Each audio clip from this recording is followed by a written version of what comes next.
Europe ও যুক্তরাজ্যের একটি দেশ ইংল্যান্ড।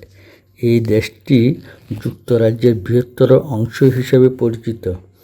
এর উত্তরে স্কটল্যান্ড, পশ্চিমে ওয়েলস, উত্তর পশ্চিমে আইরিশ সাগর, দক্ষিণ পশ্চিমে ক্যালপিস সাগর নামে পরিচিত। পূর্বে ইংল্যান্ডকে ইউরোপীয় মহাদেশ থেকে আলাদা করেছে উত্তর সাগর, দক্ষিণে আলাদা করেছে ইংলিশ চ্যানেল। ইংল্যান্ড একসময় অগ্রগামী ও অর্থনৈতিক শক্তি ছিল। 18 শতকের শেষে ও 19 শতকের শুরুতে ইংল্যান্ডের প্রথম শিল্প বিপ্লব ঘটে। ওই সূত্র ধরে মধ্যবিত্তের প্রাধান্য ছিল বেশি। দ্রুত অর্থনৈতিক বৃদ্ধিতে রানী ভিক্টোরিয়ার সময়ে ইংল্যান্ডের বিশ্বের প্রধান অর্থনৈতিক সমৃদ্ধ রাষ্ট্র হিসেবে পরিচিত হয়। আগে এবং পরে লন্ডন ছিল পুঁজিবাদের কেন্দ্র। ইংল্যান্ড ইউরোপীয় বৃহত্তর এবং বিশ্বের পঞ্চম বৃহত্তর অর্থনৈতিক দেশ।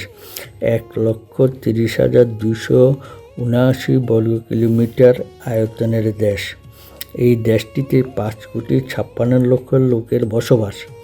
ইংল্যান্ডের সরকারি ভাষা ইংরেজি এবং এটি তাদের মাতৃভাষা। বিশ্বের সব জায়গায় ইংরেজি ভাষার প্রচলন আছে। পৃথিবীর প্রায় 100 কোটি লোক ইংরেজি ভাষায় কথা বলে।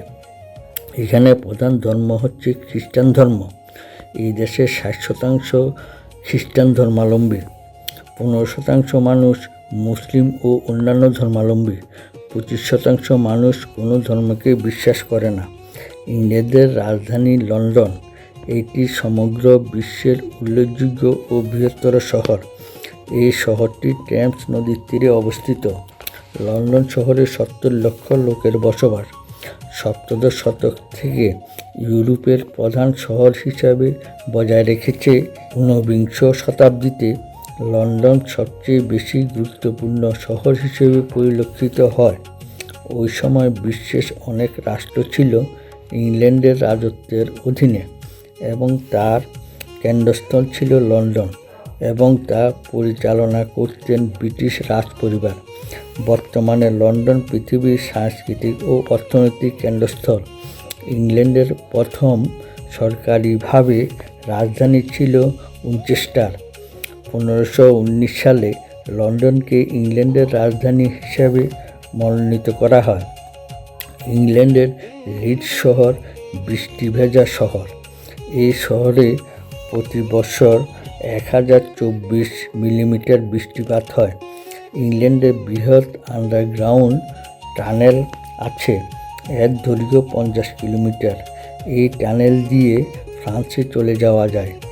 আমরা WW শব্দের সাথে পরিচিত। এর পূর্ণরূপ ওয়ার্ল্ড ওয়াইড ওয়েব এবং আবিষ্কারক একজন ইংরেজ। 1066 থেকে 1362 সাল পর্যন্ত প্রায় 300 বছর ধরে ইংল্যান্ডের সরকারি ভাষা ছিল French. Stephen Hawking, Isaac Newton, Charles Darwin এরা সবাই ইংল্যান্ডের বিজ্ঞানী ছিলেন। আধুনিক শিল্পকলাতে ইংল্যান্ড সবসময় গুরুত্ব পেয়েছে। ইংল্যান্ডের লেখকের গল্প, উপন্যাস, নাটক, চিত্রনাট্য পৃথিবীর সব রাষ্ট্রে সমাদৃত। বিভিন্ন রাষ্ট্রের পাঠ্যপুস্তকে এর ব্যবহার আছে। ইংল্যান্ডের আইন পৃথিবীর মধ্যে বিখ্যাত। বিভিন্ন রাষ্ট্রের সংবিধানে ইংল্যান্ডের আইন ব্যবহার করা হয়। তাছাড়া আইন পড়ার জন্য বিভিন্ন রাষ্ট্র থেকে অনেক ছাত্রছাত্রী ইংল্যান্ডে আসে। ইংরেজরা সবথেকে বেশি চা পান করেন। ইংল্যান্ডের প্রধান বিমানবন্দর হল ব্রিটিশ এয়ারওয়েজ। ইংল্যান্ডের বিমান, রেল, নৌ পরিবহন বিশেষভাবে উল্লেখযোগ্য।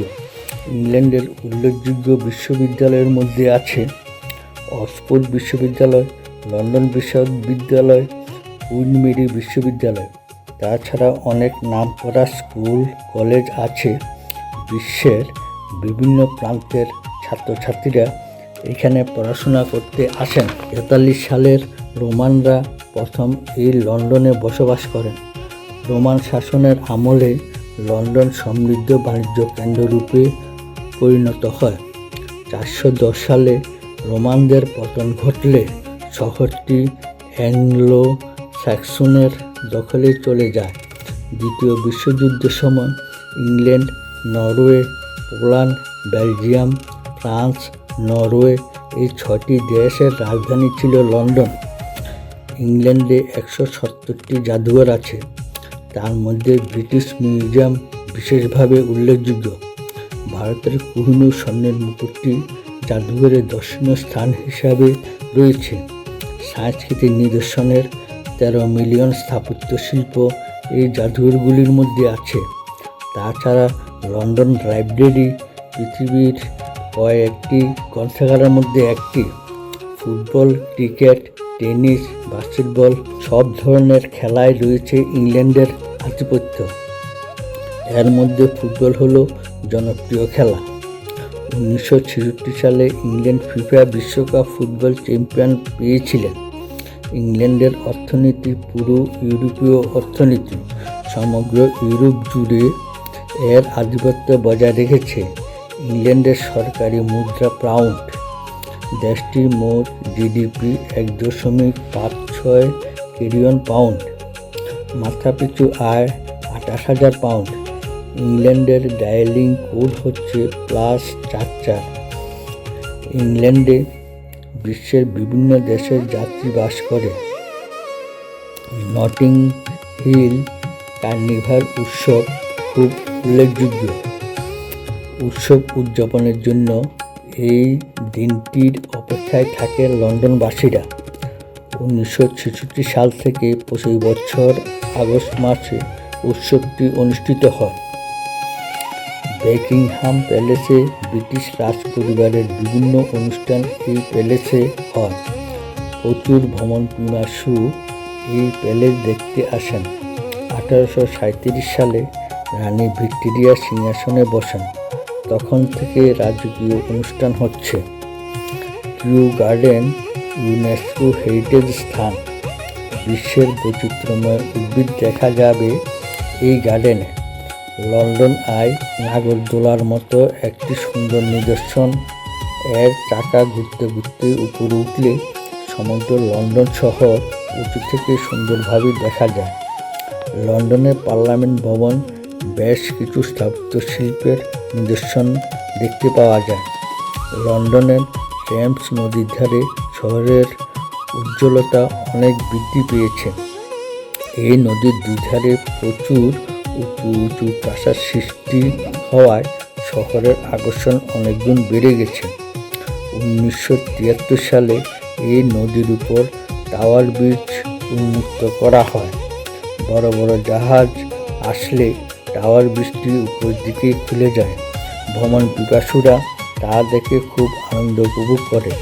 রানী ভিক্টোরিয়া 1837 সাল থেকে 1901 সাল পর্যন্ত ইংল্যান্ডের রাজ সিংহাসনে অধিষ্ঠিত ছিলেন। ওনার সময় ইংল্যান্ডে বেশি অর্থনৈতিক সমৃদ্ধ ছিল। ইংল্যান্ডের প্রাকৃতিক সৌন্দর্য ও ঐতিহ্যের এক অপূর্ব দেশ। বিংশ শতাব্দীর মাঝামাঝি রাজতন্ত্র অবসান ঘটলে গণতন্ত্রের চালু হয়। রানী এলিজাবেথ সময় তা ঘটেছিল। তিনি 1952 সাল থেকে 2022 সাল পর্যন্ত রানী এলিজাবেথ সিংহাসনে বসেছিলেন। এখানে বিগ বেন নামে আর একটি স্থাপত্য শিল্প আছে, যা গ্রেট বেল ঘড়ির ডাক নাম। 1859 সালে 31 মে প্রথমবারের মতো সময় দিতে শুরু করে এবং এখনও তা চলমান রয়েছে। প্রতি ঘন্টায় ঘড়িটি আওয়াজ দিতে থাকে, যা অনেক দূর থেকে শোনা যায়। আর একটি স্থাপত্য শিল্প হল টাওয়ার অফ লন্ডন। 1066 সালে ইংল্যান্ডের বিজয়কে স্মরণীয় করতে এই টাওয়ার ব্রিজ নির্মাণ করা হয়েছিল। বর্তমানে এটি মিউজিয়াম হিসেবে ব্যবহৃত হয়। ভারতের কোহিনূর মুকুটটি এখানে অবস্থিত। শিল্প, অর্থনীতি, প্রাকৃতিক সৌন্দর্য প্রভৃতিতে ইংল্যান্ড খুব সমৃদ্ধশালী।